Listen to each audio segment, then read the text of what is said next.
Hallo! I am Uncle Kage, der dumme Amerikaner, der dreckige alte Mann. And I promised the crew I would not get too close to the monitors, so I'll stay back here. If you don't know who I am, then I don't know why the hell you're here, but I'll try to keep you entertained for at least the next hour minus 2 minutes, because I always start on time. Or I don't start on time, I end on time. I have 2 announcements before we begin. The first is, I have arranged a special Eurofurence exclusive viewing of a film tomorrow after the Powert show. That film is called Hundreds of Beavers. If you want to ask what it's about, I can't tell you. It's one of those films. But it's got fursuits in it, sort of. So that'll be tomorrow after the Powert show. It's in 5 to 8 upstairs, 5 to 8, that one.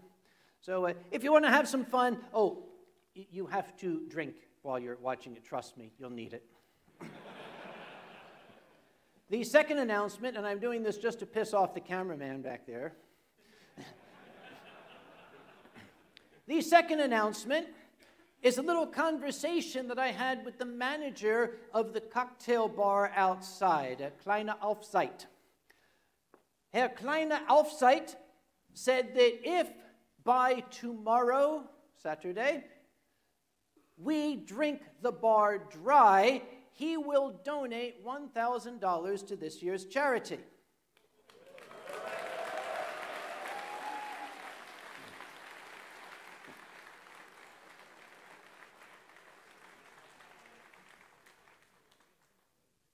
And I said, $1,000 for drinking the bar dry by tomorrow. What if we do it tonight? 2,000.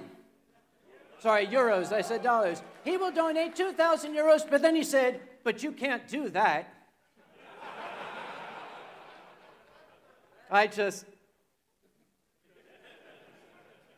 So after the show, let's show him what furries do when we're told you can't do that. So, I am a storyteller, which means I get up here, I make noise with my face while I drink this stuff until you either get tired of it or they tell me to stop. What are my stories about? Things that have happened to me, people I've met, places I've been, shit I've been through.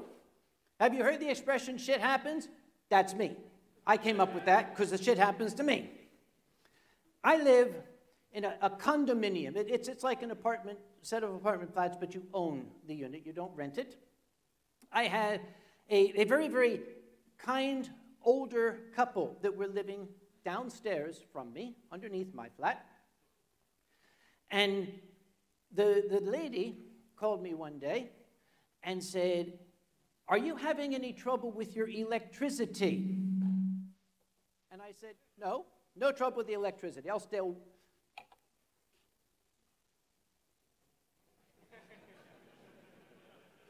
No trouble with the electricity. The sound is a different matter, but I am having no trouble with the electricity. She said, in our toilet, the circuit breaker keeps breaking. Something keeps interrupting the circuit. We've had an electrician out, but they cannot find a problem. But anytime we try to operate something electrical in the toilet, the power breaks. I said, well, I'm not an electrician. I wish I could help you. Well, you may not know it from looking at me, but I like to run. I run 2 miles just about every morning. You have to do something to cling to your faded youth. That's the way I do it. I went out for a run one morning in the springtime. And I remember this because I came in all tired and sweaty and everything and feeling like a fursuiter after the parade. And I went in to take a shower. And I reached for the faucet in the shower, and I heard bzzz. Oh, shit. As we say in my country, I got the hell out of Dodge. And I was standing outside, I thought, okay, did I actually hear that? And I walked back in, and I heard it again. Bzzz. Oh, crap. So I quickly called my neighbor downstairs. Okay, Claudia, what's her name? Okay, there is. So I called her. Hey, Claudia, is that thing happening with the shower, with the toilet down there? And she said, no, everything's fine. Then I heard it again. Bzzz. And she said, well, that sounded like it was coming through your phone, not down here. I said, oh, great. Let me, I'm going to put you on hold. I need to find out what's going on here. So I went back into the room, and make sure I don't accidentally call Claudia. That would be bad. Would not be the first time I've done that on stage.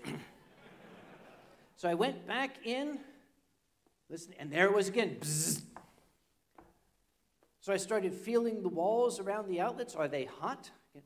Do I smell electricity? And I turned and I looked in the mirror.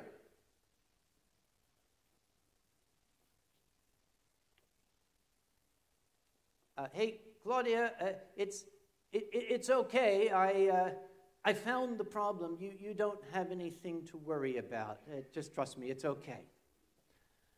AV crew, were you able to get that photo? Are you able to put it up there? That little creature is a cicada, or cicada, depending on your dialect. It is a rather large insect known for the very loud buzzing noise that it makes. And apparently it had just ridden in with me. And I was like, okay, I don't know why this thing is on my shoulder. And then, bzzz. I'm like, dude, maybe Google Translate. Oh, cicada. Oh, okay, all right, let's give this a try, shall we? What are you doing on my shoulder? Zzz.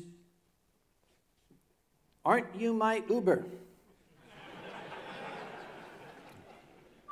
No, I'm not.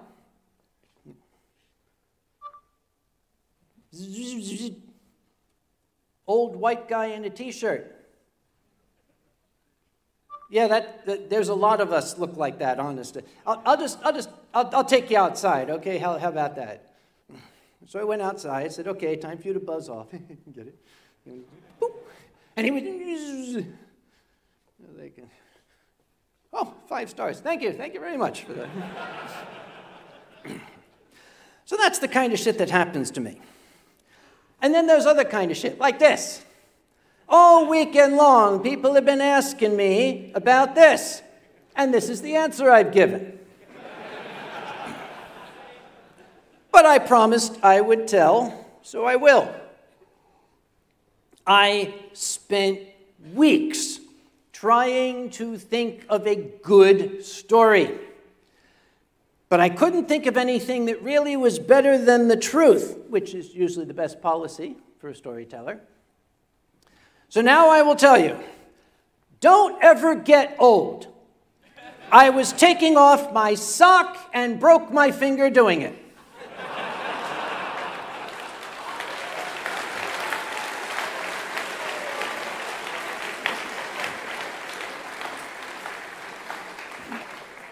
It wasn't the bone. There are 2 tendons in the finger, one on the top, one on the bottom. It lets you bend it and straighten it. The one on top that straightens it had snapped in this process, so my finger was like stuck this way. See, just like that. So I immediately dropped it into a very cold glass of wine, and well, you ice down an injury. The wine was cold, so I went to I went to the supermarket like this with my finger in the glass of wine. And I bought a splint to put on it to keep it still. And the next day, I went in to see the doctor. America. I went in to see the doctor, and I said, dude, I got this thing going. Do you have like some like finger Viagra that I can like do some, that sort of thing there? He said, well, I got the regular kind. I said, oh, okay, I'll take that too, but I really, you know. So he fashioned this splint, this piece of plastic with 2 Velcro strips around it to hold the joint straight so that the tendon could knit. Over $1,000. Thank you, America.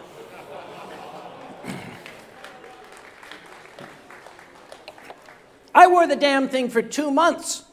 And I went back, and the finger was still kind of, you know, Viagra style. And he said, don't worry, let's see how it does. Well, I really needed that Viagra. I mean, for the finger Viagra is what I meant, not the other one. I want to make sure we're clear on that, okay? So I decided to go to a different doctor because it's sort of like if you go to an auto mechanic because there's smoke coming out of your engine, and then when you pick up the car, there's still smoke coming out of the engine, and he says, that'll be $1,000, please. And you say, well, what about the smoke coming out of the engine? And he says, well, let's see if it stops on its own. Okay. I went to a different doctor who said, that is not going to stop on its own. We are going to have to operate. So he stuck little needles all in my hand and all up my arm, made the entire thing numb. And he was playing around with it. The only thing I felt was a strange pulling sensation down here. I said, what's that? He said, well, I have to get the tendon. It's down there. I have to like... I said, you don't have to demonstrate. Just do it where I can't see it, all right? He ended by putting a metal spike inside my finger. There is actually what looks like a finishing nail inside the finger. And gave me the splint back and said, come back in a few months and maybe we'll take the spike out. I said, what do you mean maybe? He said, well, we have to see if it worked. I said, there's smoke coming out of my engine too. Are you a mechanic? I went back a few weeks ago, and actually just 2 weeks ago. And he made a little slit, looked inside and said, nope, let's give it a little while longer. The problem is I fly a lot. And this is a stainless steel spike. The amount of trouble I've had when I go through, you know, beep, beep, beep, beep, beep, and they say, sir, could you step aside? Do you have any metal on you? Yeah.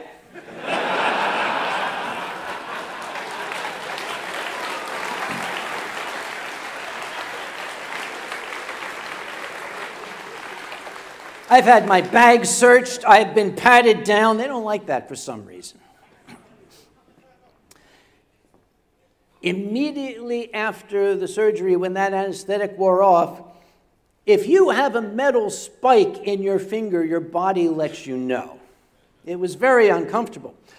What was more uncomfortable was the doctor said, you need to keep this dry for at least the next week. You've got to keep it dry when you shower. I'm 6'1". I shower once a day, at least, which you should. So I went to the pharmacy. I went to send a big shout out to Ronnie, who came down all the way from Toronto to kind of help out while I was mending. Initially, I said, I'm not going to need any help, but with the amount of pain that was in here, hell yeah, I needed that. Thank you, my boy, thank you. So we went to a pharmacy. You would think they would make things, if you can't get a part of your body wet, they would make something for that. Well, they do. They do. They make something that covers your entire arm or something that covers your entire leg. Well, I didn't want to spend the money for when this is all I really needed. I don't mean to be rude. So they make a little thing called a finger cut. It looks like a little tiny condom. And I bought one, and the thing is, they're made for this finger, not for this. I couldn't get the thing on. So I thought about it, and I said, well, it looks like a little tiny condom, I'll just get a condom. So Ronnie was with me. We went to the condom aisle. A lot has changed since I was young. There's 150 kinds of condoms there. You've got the ribbed, you got the natural deer skin, you've got the magnums like I normally get, you've got the, what? Doesn't everyone? So we're standing there. The problem is they're all lubricated. That defeats the purpose. I'm looking for an unlubricated condom. And we couldn't find, there are 150 different kinds in 20 languages, with pictures, I might add. And the pharmacist comes over and says, because he comes over, and here's this old guy with this strapping, fit 20-something Asian dancer, and we're staring at the condoms. And he says, can I help you? I said, yeah. I'm looking for something without lube. Have a look at this. I looked and he was gone.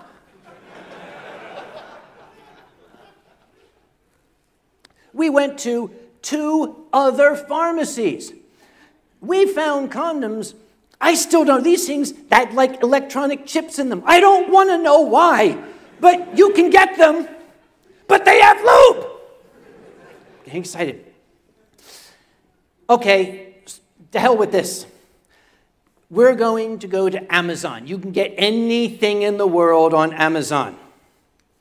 And you can. I found unlubricated condoms on Amazon. The only problem is you had to buy a case of them.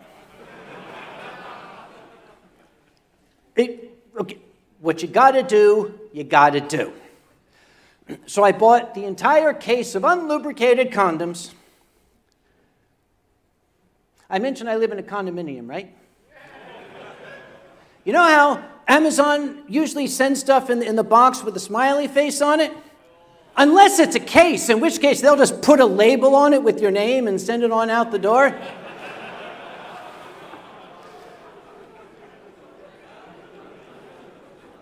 I had a lot of explaining to do to my neighbors.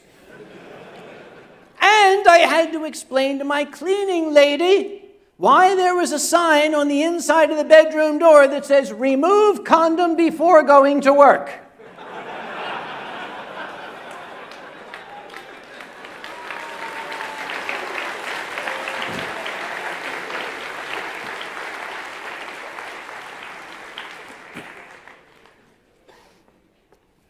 I kept it dry.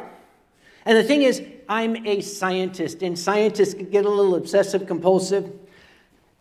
When I put the condom on to keep the finger dry, every morning I made sure I was using the next serial number in the slang.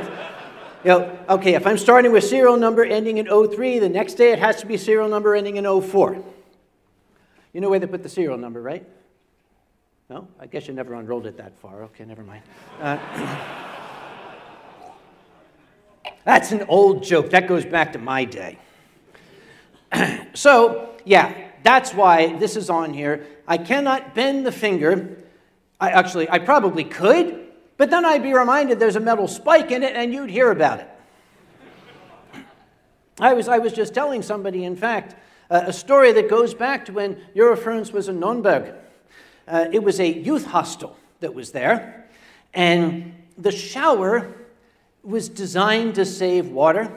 You would push a button on the wall, and it would spritz exactly 30 seconds of warm water and then stop.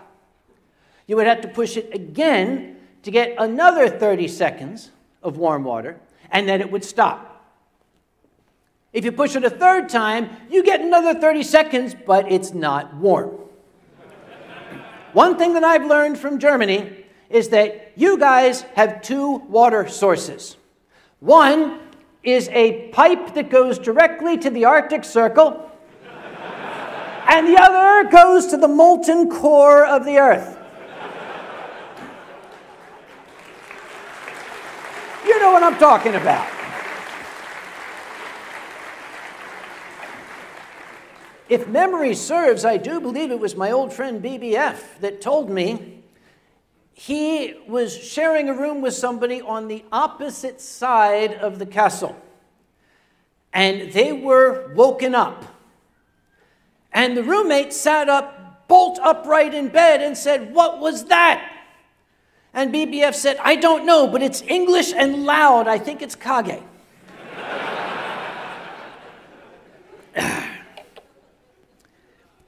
I try not to lose my temper. I really try. Although I have been the chairman of currently the world's largest furry convention for 25 years, sometimes that's going to happen. For those of you who have been the target of it, I apologize deeply. I will see to it your families are taken care of in your absence. We have riverboat cruises at Anthrocon. And some of them are themed. One of them was a cocktail cruise. The programming director insisted Uncle Kage needs to go on the cocktail cruise. And I said, "I don't want to go on the fucking cocktail cruise. I need to be here in case something goes wrong." And he said, "We can take care of it." And I said, "There are some things that I would only risk myself going to jail for." And everybody who laughed is a convention chairman, I can tell. He was insistent. The cocktail cruise must have Uncle Kage. And I said, "Uncle Kage would not have any fun. He'll be out there pacing on the deck, worried because you can't just dive overboard and swim to shore." But he finally won. And I said, "All right, one condition, one single condition. There had better be a fucking bottle of Riesling on that boat." And he said, "I'll see to it." The cocktail cruise came. Beautiful old riverboat from the last 2 centuries ago, I should say. And as I was boarding, I said to the person that was letting people on, I said, "Up there, next to the pilot house, there's this little thing that extends out. That's called the bridge wing." And I said, "Do you think the captain would let me stand on the starboard bridge wing and wave to people as we leave?" And the man said, I don't know. We usually don't let anybody up near the pilot house, but let me ask." He came down a minute later looking very shocked. He said, "The captain said, yes, I'm told to escort you up." So he escorted me up. I brought the Herr Obertourist with me to take photos. And the captain introduced himself to me, and he said, "Normally, we don't allow passengers up here, but you knew what a starboard bridge wing was, so I figured you were cool."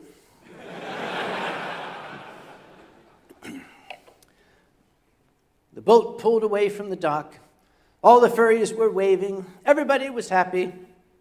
I went to the bar and I said, "Some Riesling, please."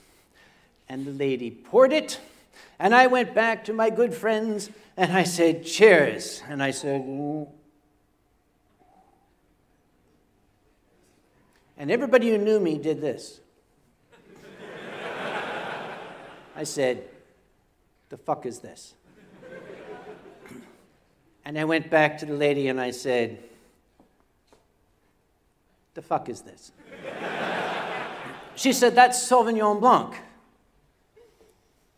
Were you guys here last year for Frenchie with his Gewürztraminer is the same as Riesling? He's out of business now, by the way. I did that. I said, "Miss, I asked for Riesling." I said, "We don't have any." Andre saved my life because he saw me going to the rail saying, "It's only 50 yards to shore. I can do this." Yeah.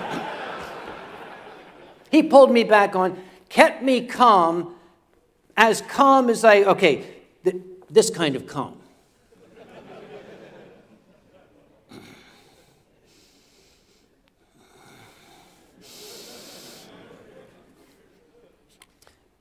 Somewhere in the Anthrocon staff chat, which I only use during the convention. I hate this instant messenger stuff. There is, in all caps, separate message for each one. There is no fucking Riesling on this boat. The programming director hid from me for the rest of the convention. I never saw him. But in his defense, after the convention, he did some investigating. It turns out he had made the arrangement as promised. There was a bottle of Riesling on that boat. The instructions were to give it to Dr. Conway. And the person who owned the boat said, well, we didn't know who that was.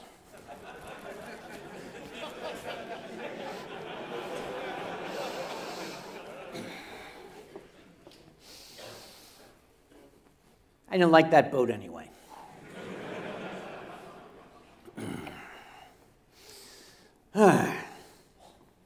Time flies. When you're a storyteller, again, you can remember, I was telling somebody earlier, you can remember every story that has ever happened to you, but you can't remember who you've told it to already. That bit at Newark Airport, Ronnie, was that actually just last year? The one of the... That one. That one? That was 2 years. That was 2 years ago.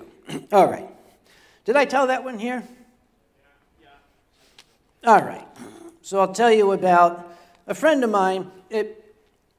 We have a mutual friend who's a lawyer who doesn't like me telling names on stage. So I'm going to name this person Soda Lime. That's his name. For purposes of this story, his name is Soda Lime. Soda Lime and I, and the lawyer, attended a convention, an unnamed convention that takes place in Detroit, Michigan in April, called Motor City FurCon. Not named. Something happened which I will state they did handle brilliantly that time. We were just having opening ceremonies, and they were starting a little musical act when the chairman was called off stage. He came back a few minutes later, stopped the musical act, and he announced, "We have had a message which concerns us. We do not believe there's any threat, there's no danger to anybody, but out of caution, we're going to need to ask people to leave the hotel." This is in the story, by the way. I'm not making that announcement now. I want to make sure you know. However, do pay attention. You see those green lights? If I should say that, don't just run to the back. Go to the little green lights. My first time in Europe, I thought this way to the toilet. That's what I thought that meant. So we all got up in an orderly fashion and we went out. Yes, somebody who had a grudge against the convention had decided to, shall we say, make a threat about something nasty. In most of the civilized world, you'd laugh it off, but this is America. So the police were brought in, and they had to search the entire hotel at a furry convention. We were speculating. They're going to go into a room. Police, anyone here?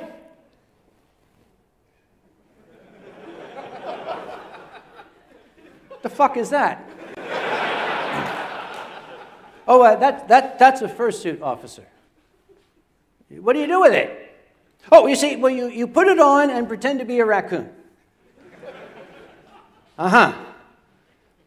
No bombs in it, right? No, sir, it's fine. Okay, great. And what's that? That's a silicone sculpture, sir.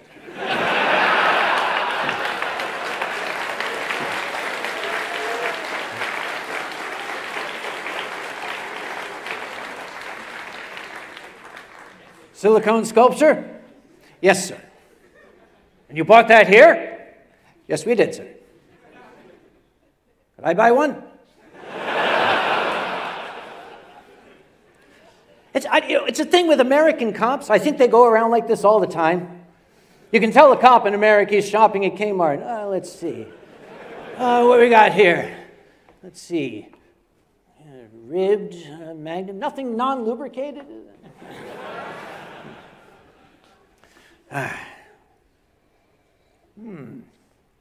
Oh, I do remember one thing. That this story came straight from this wonderful town of Hamburg. What do you guys think of this city?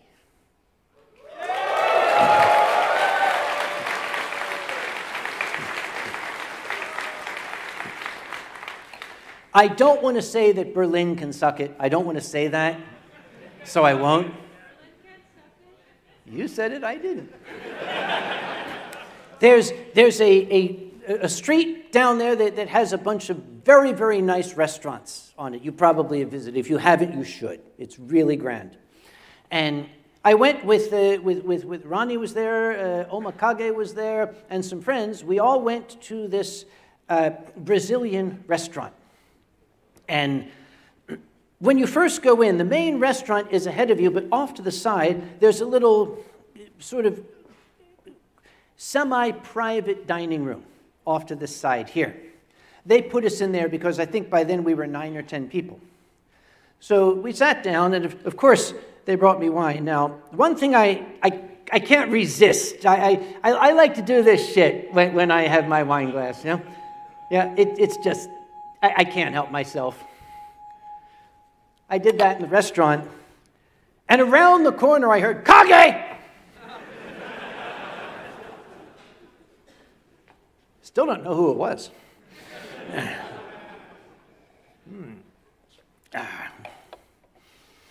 I have this list here of just story titles to remind me of what to tell people. Some of you might have seen when I arrived, when I travel, I like to dress appropriately. By which I mean, when I was a boy, people would dress formally in order to travel. I liked that. I still remember those days. So I will show up in a tailored suit with an English bowler hat while the guy next to me is wearing pajamas and his wife is wearing yoga pants 6 sizes too small. But I remember. I visited a very good friend of mine. If you've seen the Wine Stream Symphony was composed by an English musician named Drax. He is a red and black dragon / demon, and trust me, he is. Drax invited me to visit him in the beautiful city of York in England. And when we were out walking, I saw a hat shop. I was totally enamored of this. I am going to buy an actual proper English gentleman's hat from an English gentleman's hat store. I was very excited. When I went in, it was very posh. They had the most magnificent hats, beautiful, dark, gold inlaid wood. It looked like a Victorian smoking lounge. There was a very, very beautiful lady of Chinese extraction, I believe, immaculately dressed, looking perfect behind the counter. And I said, I've been waiting for this all my life. And I walked up, and I said, good afternoon. And she said, what size hat do you want for big head? It was a, that went the mood, just like that. I needed some mood Viagra to help me out the rest of the day. Fortunately, I had some mood Viagra with me. Didn't get it from the boat. Drax had stocked up. They did have some sake, but you don't want to get sake in England. Just pro tip, don't ever order sake in England. You'll die.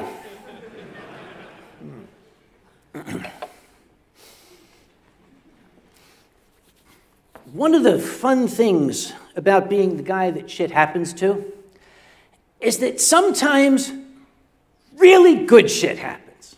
Sometimes a coincidence happens that cannot be explained in normal, rational, scientific terms.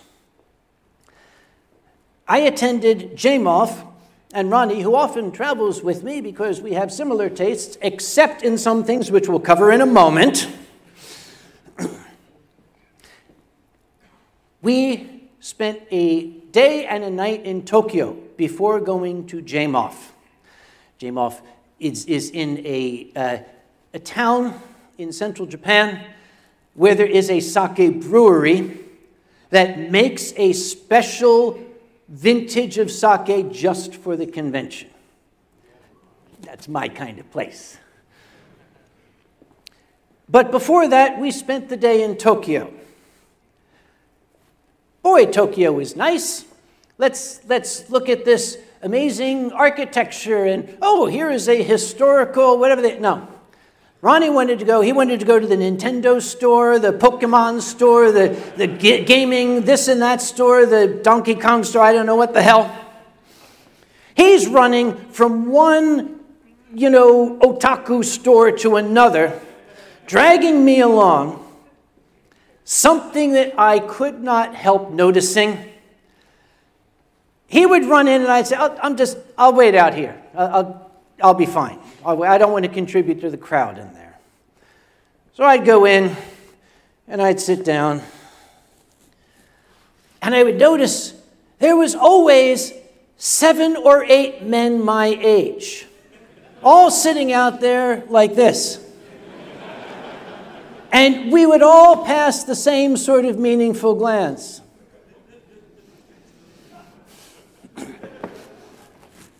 I think that must be the culture over there. We went to Akihabara. Look it up if you don't know what I mean. Akihabara is where all of the gamer kids go. It's where all the otakus wind up. And I was dragging a little bit, and Ronnie said, "Are you okay?" I said, "Yes. I just want some coffee. Can we stop at a coffee shop, please?" She said, "Okay. I'll look for one on Google." So here we are in Akihabara, and he puts in cafe.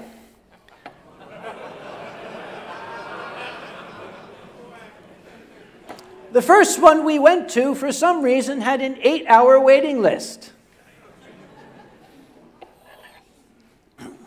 And Ronnie said, "Do you want to wait?" I said, "If the coffee doesn't come with a blowjob, no." And he said, "It probably does." Okay, we waited. Hey, at my age, you take it where you can get it, okay? I just want to make sure you know. But Ronnie is very, very well known for a character he created, the character of Ronnie, a big, red, happy noodle dragon with the yellow noodles on his face.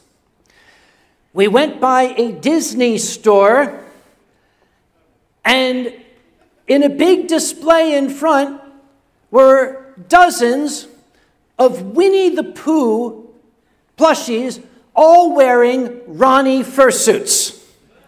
It was the year of the dragon. Each one was wearing a red dragon with yellow noodles fursuit.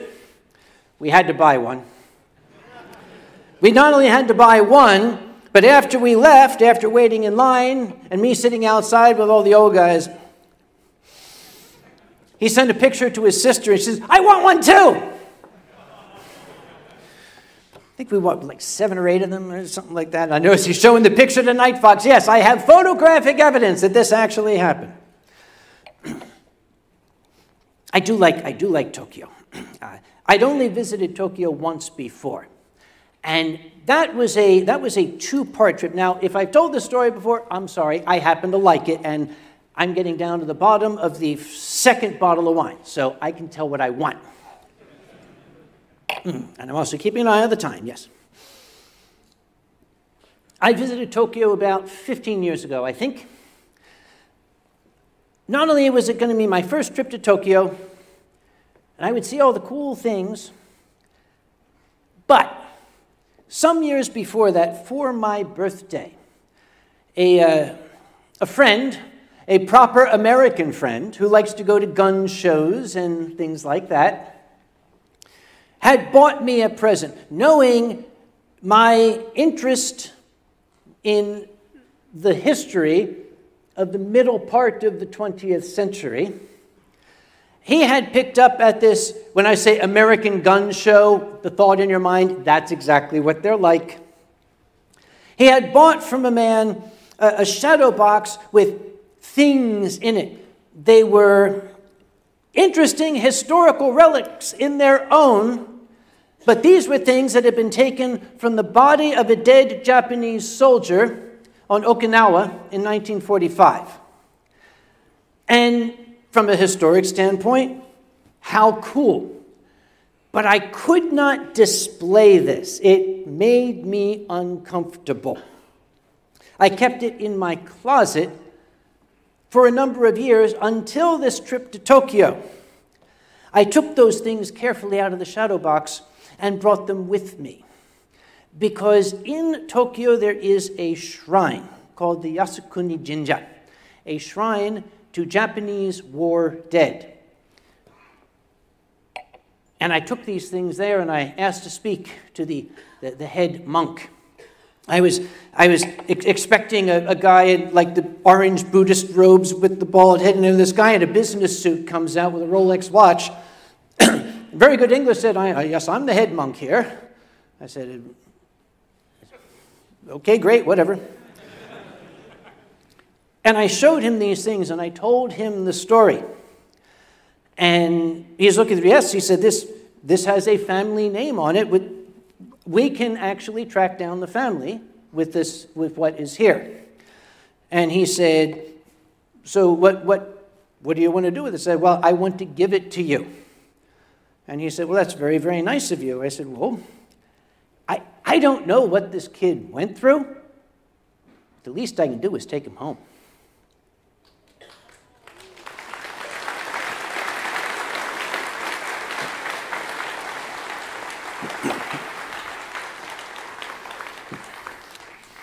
There's one in here that says, the worst night of my life, parenthesis, Germany, close parenthesis.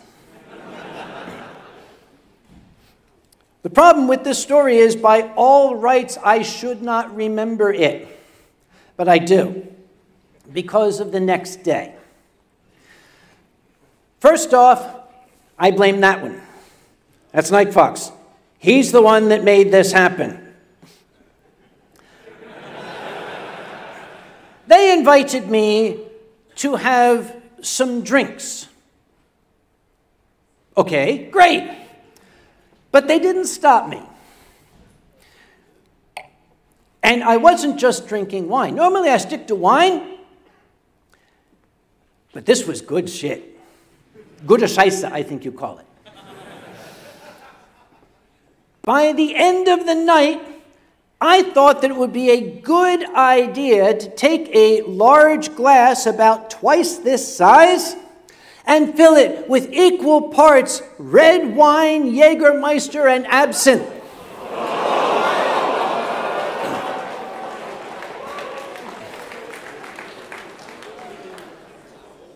When I woke up the next morning, I was dead. I mean, seriously, decomposition, rigor mortis, everything. There was even mold growing on my skin. We were once again at a youth hostel, and I was sharing the room with Gideon at the time. He's an old friend of mine. You might know the name Gideon. If you do, anyway, he's a big name in furry fandom. That's a fan back there. I was in the top bunk. Gideon was in the bottom bunk. He woke up to hear me dying. And he kind of poked the side and said, "Are you all right?" I said, "No."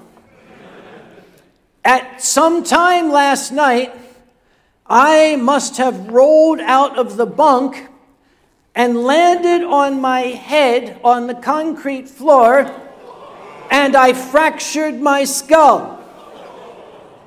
And he said, "Well, no, I'm pretty sure you didn't move all night long. In fact, there were a couple of times I had to make sure you were still breathing."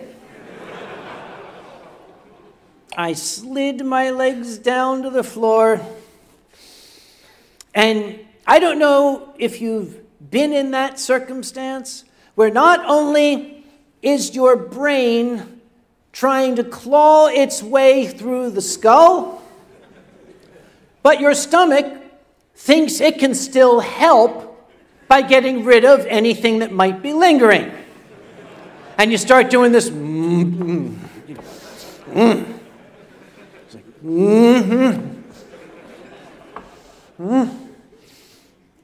And I'm going and I'm starting to put on the shirt and the tie and the lab coat. And Gideon said, "Dude, what the hell are you doing? You should stay here and stay in bed." I say, I got programming. I got a job to do. So I got myself dressed. I went downstairs to breakfast. I do love Germany. I love this country. In that condition, I do not love the fact that your breakfast consists of 83 different varieties of boiled pig.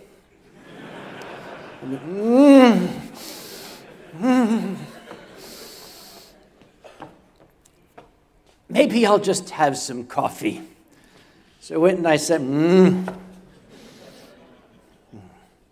I sat down, poured some coffee, and reached for the sugar. And that's when I met Thor, the thunder god. Thor, are you out there? You heard him. He's actually in Berlin right now. Because he sat down and said, "Oh, do you mind if I sit here?"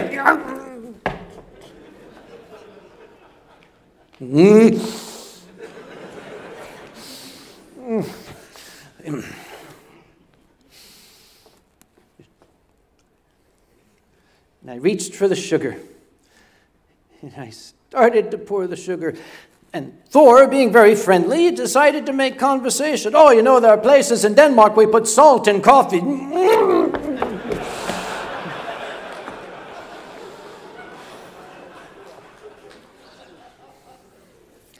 That was EF10, I think. This is 28. My first was EF8, wasn't it? You telling me I've been doing this 20 years? You keep bringing me back. Schlimm. They taught me that. I like that one. Let's see. What else can I talk about? I don't want to go over time, and I want to leave a little bit of time at the end. There's the Hamburg Wine Glass Symphony. What size hat you will need for big head. You already heard about my mother's wheelchair advancer last year. Oh, there's a little footnote here. Remember Soda Lime and the search of the hotel? Well, Soda Lime likes herbs. He's a gardener, you might say. He has an herb garden. There are some states where his herbs are not welcome. This happened to be one of them. And I said, "Wait a minute. They're searching every room. You didn't bring any of your garden, did you?" And he said,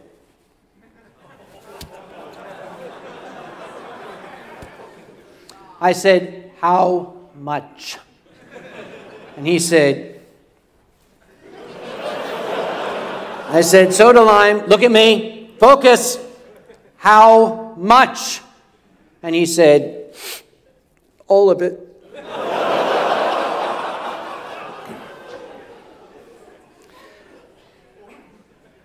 Remember I said we're there with the lawyer? Went up. "Hey, Mr. Lawyer, unnamed lawyer who likes booze.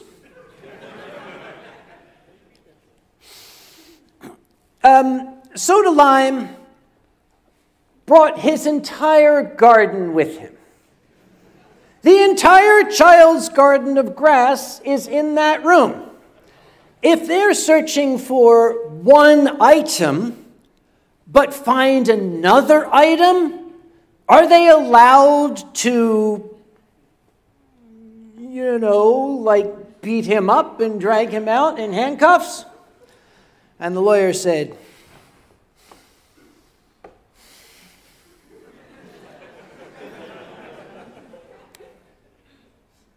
yeah, you're fucked.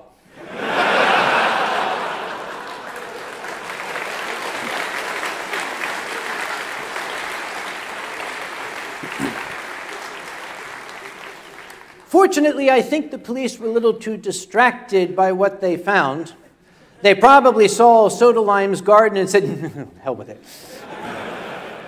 Where can we get these? Incidentally, someone asked me outside why it is that I wear a lab coat. Maybe you don't know. I actually am a scientist. I have a doctorate in chemistry, in organic chemistry specifically, and I work in the pharmaceutical industry.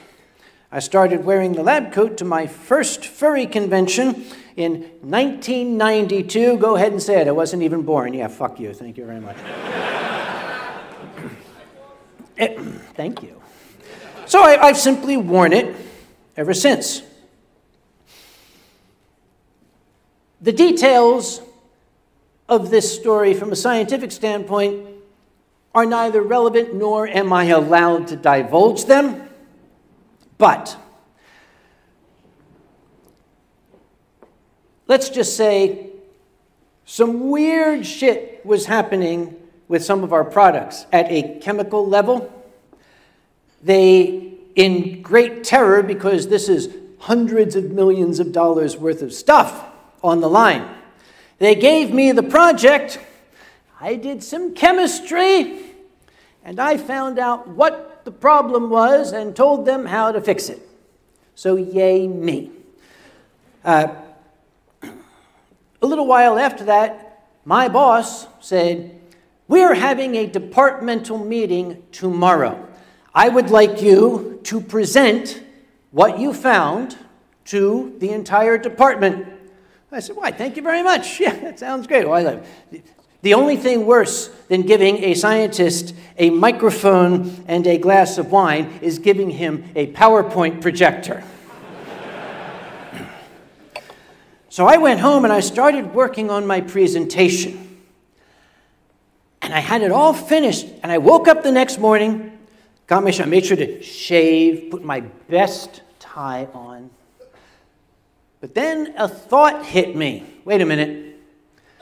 The work that I did was very, very fast, emergency, figured this out, and I did.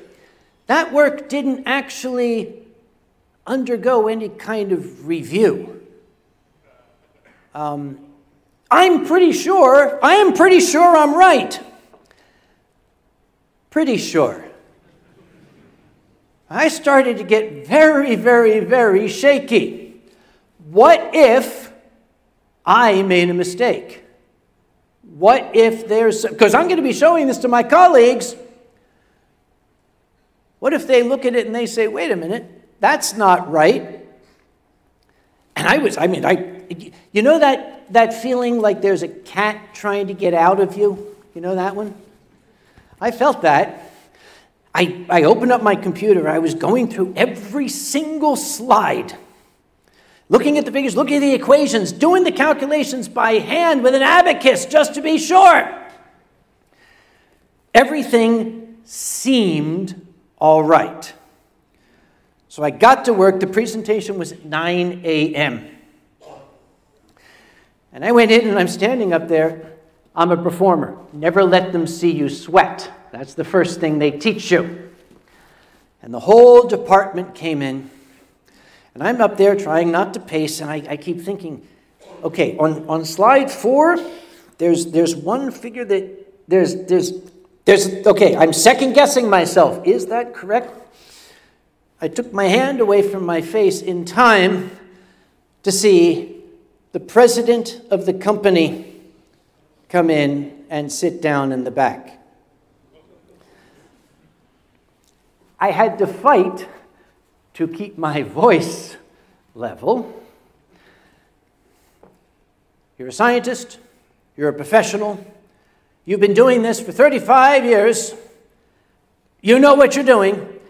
If you've made a mistake, you can own up to it, and maybe they won't fire you, and you will not be humiliated. I'm going to stop thinking that right now. So, the screen came on, and I put up the first slide, and to my horror, I saw two of my colleagues sort of lean in.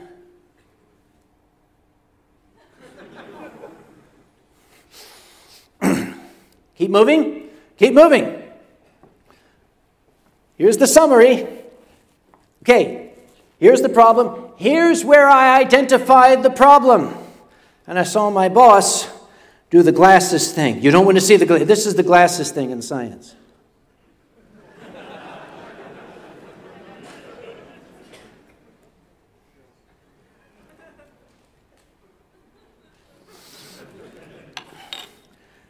I thought I was going to literally wet my pants right up there in front of everybody. I know my findings are correct. I went through the rest of the presentation, getting my confidence back, daring them to show me where I was wrong. Got to the end. Any questions? And the room was quiet. I thought, good. And then, in the back, one of my colleagues, who's from Latvia, also one of the most brilliant mass spectrometrists that I know, kind of started, and I said, well, if there are no questions, then we will. And she said, I have a question. Yes, what is your question? Why do you have condom on finger?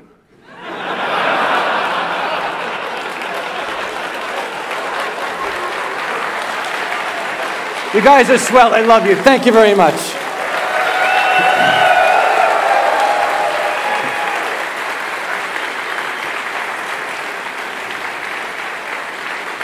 Do not forget the movie Hundreds of Beavers tomorrow evening after the pulpit show, and the challenge from the cocktail bar out there.